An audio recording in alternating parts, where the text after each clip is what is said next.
The massive exploration vessel Stellar Seeker drifted slowly through the violet mists of the Andromeda Nebula. On its bridge, Chief Archaeologist Zextel clicked his mandibles in frustration as he studied the sensor readings. After 6 months of searching, they had found nothing of value in this sector. "Sir, we're picking up some unusual readings," called out Nav Officer Kira, her tentacles waving excitedly at her console. Large metallic structures ahead, perfectly arranged in a grid pattern. Zextel moved to her station, his compound eyes widening as he processed the data. "This is no natural formation. Take us closer." As the Stellar Seeker approached, they saw them, hundreds of ships, suspended motionless in space. The vessels were massive, their dark hulls covered in strange markings. Despite being clearly ancient, they showed no signs of damage or decay. "Impossible," whispered Zextal. "These ships are reading as over 50,000 years old, but their hulls are pristine." The discovery brought immediate attention from the Galactic Federation. Within days, research teams from a dozen species arrived to study the mysterious fleet.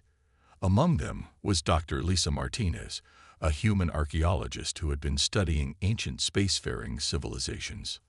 "These markings," she said, running her hand along one of the ship's hulls. "They're in ancient Earth script. These ships were built by humans." Her announcement was met with laughter from the other researchers. Professor Urel, a respected Centaurian historian, shook his head. "My dear, 50,000 years ago, your species was still learning to make simple tools. These ships clearly belong to a more advanced civilization." But Lisa wasn't deterred. She continued her research, carefully documenting each symbol and pattern.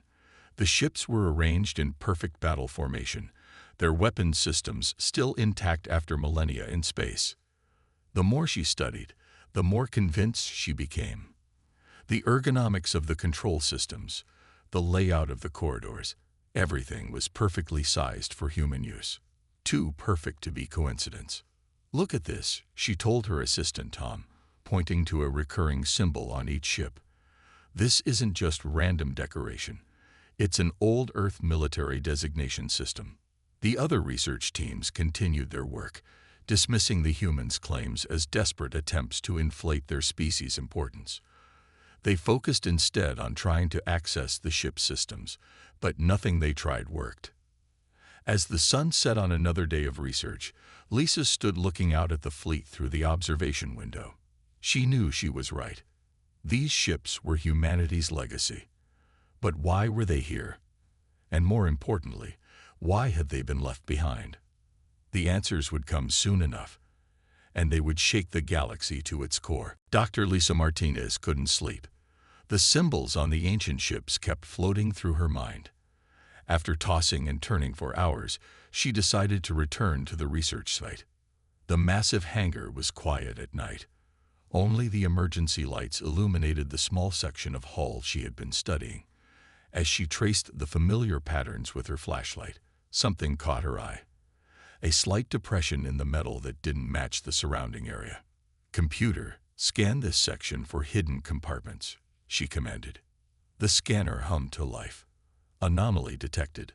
Possible data storage unit behind hull plating." With trembling hands, Lisa pressed the section of hull. There was a soft click, and a panel slid open, revealing a crystalline structure that pulsed with a faint blue light. "A data core," she whispered.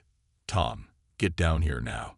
Her assistant arrived 20 minutes later, looking sleepy but excited. Together, they carefully removed the crystal and connected it to their analysis equipment. "It's encrypted," Tom said, frowning at his tablet. "But look at this. The encryption pattern matches old Earth binary code." Lisa's heart raced. "Can you decode it?" "Give me a few hours." As the sun rose, other research teams arrived to find Lisa and Tom staring at their screens in shock. The data core contained thousands of video recordings, all showing humans in advanced uniforms operating the ships. This changes everything," Lisa said, her voice barely a whisper. The recordings revealed an incredible truth. 50,000 years ago, humanity had built an empire spanning multiple galaxies. They had developed technology that merged living tissue with mechanical systems, creating ships that could think and adapt like living beings. When Professor Urel arrived for his morning inspection, Lisa played one of the recordings for him. His usual smugness vanished as he watched humans commanding the very ships they were now studying. "Impossible," he muttered, but the evidence was undeniable. News spread quickly through the research teams. The laughter stopped. Now, they looked at the human researchers with a mixture of awe and unease. But one question remained: what had happened to this advanced human civilization? The answer came from the final recordings in the data core. They showed a terrible war, one that threatened to tear reality itself apart. Rather than risk destruction of the universe, the ancient humans had sealed away their most powerful technology, including this fleet, and deliberately regressed their civilization to start anew. As Lisa watched the last recording, she realized this wasn't just a discovery. It was an inheritance, waiting for humanity to prove itself worthy once again. Someone in the back of the room gasped. The ship's running lights had begun to glow. The emergency alarms blared through the research station. Red lights flashed as thousands of unknown ships appeared at the edge of the system. "Vorkath warships detected," announced the station's eye. "Hostile intent confirmed." The Vorkath were a warrior species from the Outer Rim, known for their aggression. Their ships, black and spiky, filled the viewport like a swarm of angry wasps. Admiral Cthul of the Federation Defense Fleet appeared on the main screen. "All civilian vessels, evacuate immediately. Research teams, secure your data and prepare for emergency departure." Professor Urel rushed to pack his equipment, but Lisa stood still, watching the ancient fleet through the window. "We can't leave them," she said. "The ships?" Tom asked, already backing toward the exit. "They're just relics." The first shots from the Vorkath fleet lit up space. Federation defense ships moved to intercept, but their weapons seemed to barely scratch the invaders' shields. "These aren't just relics," Lisa insisted. "They're humanity's legacy, and they might be our only hope." The station shook as a Vorkath blast hit the shields. Through the chaos, Lisa ran to the nearest ancient ship, pressing her hand against its hull. "Please," she whispered, "we need you." Nothing happened. The Federation fleet was losing badly. 3 destroyers exploded in quick succession, their debris scattering across space. The Vorkath pressed their advantage, moving closer to the station. "Final warning," the station AI announced. "All personnel must evacuate immediately." Professor Urel grabbed Lisa's arm. "Are you insane? We must go." But Lisa pulled free, running deeper into the ancient ship. She reached the bridge, finding the captain's chair perfectly sized for a human body. As she sat down, lights flickered to life around her. A soft voice spoke in her mind. "Human DNA detected. Initiating revival sequence." Outside, the other ships in the ancient fleet began to power up, their hulls glowing with strange symbols. Energy readings went off the charts as systems dormant for 50,000 years awakened. The Vorkath noticed too late. Their advance halted as they witnessed hundreds of ancient warships powering up simultaneously. On the bridge, Lisa watched in awe as holographic displays materialized around her. The ship's AI spoke again. "Welcome, descendant. Would you like to take command?" She smiled. "Yes. Yes, I would." The ancient ship's systems flowed into Lisa's mind like a river of knowledge. Through the neural interface, she understood everything: weapon systems, defensive capabilities, and technologies that seemed like magic. Multiple Federation ships critically damaged, the AI reported. Vorkath forces advancing on research station. Lisa's fingers danced across the holographic controls. "Contact all active ships in the fleet. Begin emergency recovery of Federation vessels."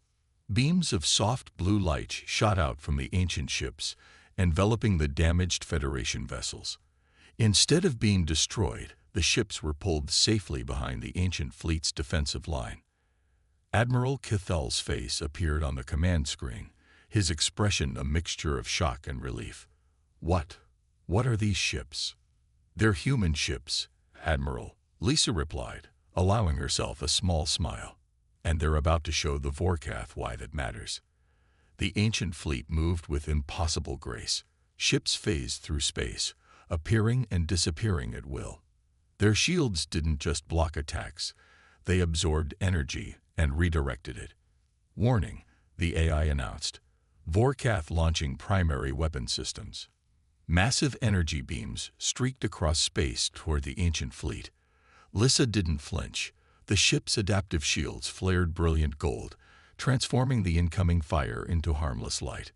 Professor Urel watched from the station, his mandibles hanging open in shock.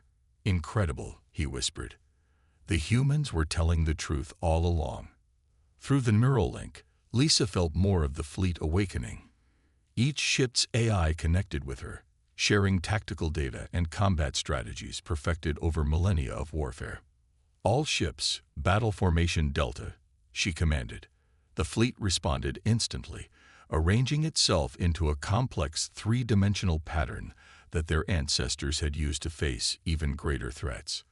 A Vorkath commander appeared on her screen, his scaled face twisted in rage.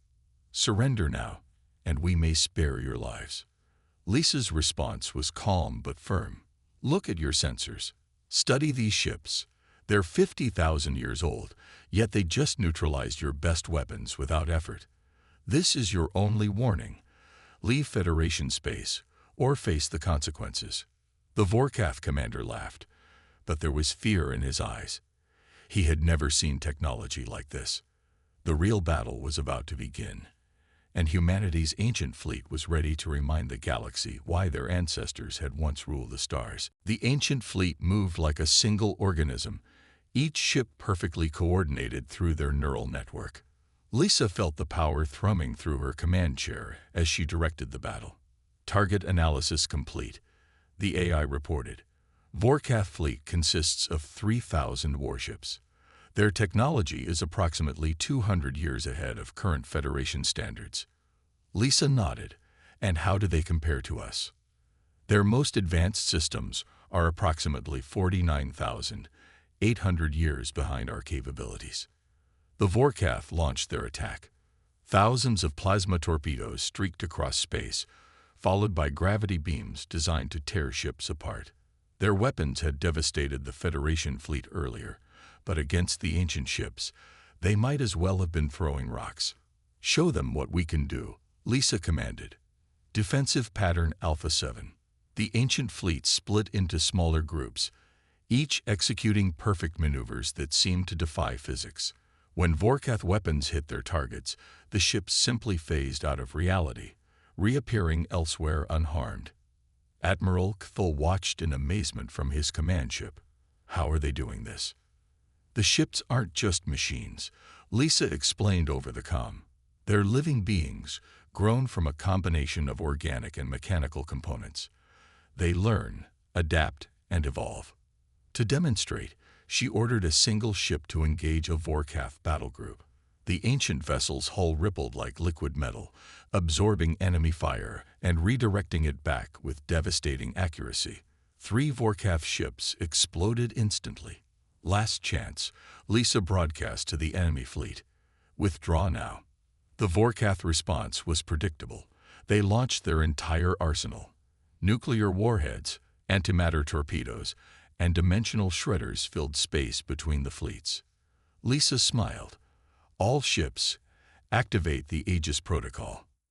Golden light erupted from the ancient fleet, forming a massive energy web. The Vorkath weapons entered the web and vanished. In their place appeared thousands of small, harmless light particles. By the stars, Professor Urel whispered from the observation deck. They're not just deflecting the attacks, they're transforming matter itself. The Vorkath fleet began to retreat, but Lisa knew they would return with reinforcements. Humanity's legacy had been revealed, and the galaxy would never be the same. The Vorkath returned 3 days later with their entire empire's fleet, over 10,000 warships darkening the stars. Their High Commander Vexthor broadcast his message across all channels. Your ancient toys cannot stand against the full might of the Vorkath Empire. Surrender now, or we will destroy everything you hold dear. Lisa stood on the bridge of the flagship, now named Terra's Legacy. The neural interface showed her the enemy fleet's formation, their weapons charging for a massive strike. All Federation ships, move behind our defensive line, she ordered. Over the past days, more humans had arrived to help crew the ancient fleet. Each ship now had a human captain, their minds linked through the neural network. Tom, commanding another ship nearby, sent her a quick thought. Ready when you are, boss. The Vorkath launched their attack. This time, they had adapted their weapons, combining different energy types to create chaos in space-time itself. The fabric of reality rippled as the assault approached. Activate the prismatic shield, Lisa commanded. The ancient fleet's hulls began to glow with rainbow light, each color representing a different layer of defense against the laws of physics themselves. The Vorkath weapons hit the shield, and something remarkable happened. Instead of exploding or being deflected, the energy was absorbed, processed, and transformed. The ancient ships began to glow brighter. Our ancestors built these ships to protect life itself. Lisa broadcast to both fleets. They can't be used for pure destruction. Watch. The absorbed energy shot back out from the ancient fleet, but not as weapons. Instead, it repaired damaged ships on both sides, sealed tears in spacetime, and even healed injured crew members. The Vorkath fleet froze in confusion. Their most powerful weapons hadn't just failed, they had been turned into healing energy. What manner of technology is this? Vexthor demanded. It's human technology, Lisa replied simply. Built by people who learned that protection is stronger than destruction. Stand down, High Commander. Let us show you a better way. One by one, the Vorkath ships powered down their weapons. Even they could recognize when they were outmatched, not just by technology, but by wisdom. The Federation Council watched in awe as humanity's ancient fleet transformed a battle into an act of healing. Perhaps this was why the ships had waited so long to awaken. They needed inheritors who would use their power wisely. 1 month after the Vorkath surrender, the Galactic Federation held an emergency council meeting. Representatives from every species gathered to discuss humanity's newfound legacy. Lisa stood before them, wearing the formal white uniform of the Ancient Fleet Command. The neural interface hummed quietly in her mind, connecting her to thousands of ships that now protected Federation space.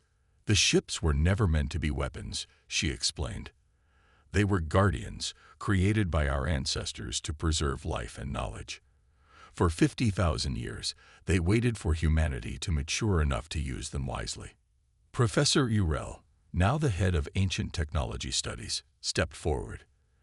The human fleet's technology is beyond anything we imagined possible, but more impressive is how they've chosen to use it. Holograms appeared, showing ancient ships helping to evacuate planets threatened by dying stars, repairing space stations, and teaching their advanced medical technology to Federation doctors. We've discovered only a fraction of what these ships can do, Lisa continued. The data cores contain knowledge that could advance our civilization by millennia. But we must proceed carefully, learning from our ancestors' wisdom. The Vorkath High Commander Vexthor, now a peace delegate, spoke next. My people have fought across 1,000 star systems. Never did we imagine being defeated by kindness.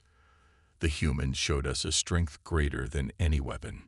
The Council voted unanimously to establish the Ancient Technology Integration Program. Under Lisa's leadership, humans would gradually share their rediscovered knowledge with all species, but only for peaceful purposes. As the meeting ended, Lisa stood at the observation deck, watching the ancient fleet patrol Federation space. Tom joined her, grinning. "Remember when they laughed at us?" he asked. Lisa smiled. The laughter stopped when they realized humans built it. But you know what's funny? Our ancestors would be prouder of how we chose not to use the ship's power than of the power itself. Through the neural link, she felt the ship's AIs agree. Humanity had finally grown into their inheritance, and the galaxy would never be the same. But deep in the ship's data cores, more secrets waited to be discovered. The ancient fleet wasn't just humanity's past, it was the key to their future among the stars.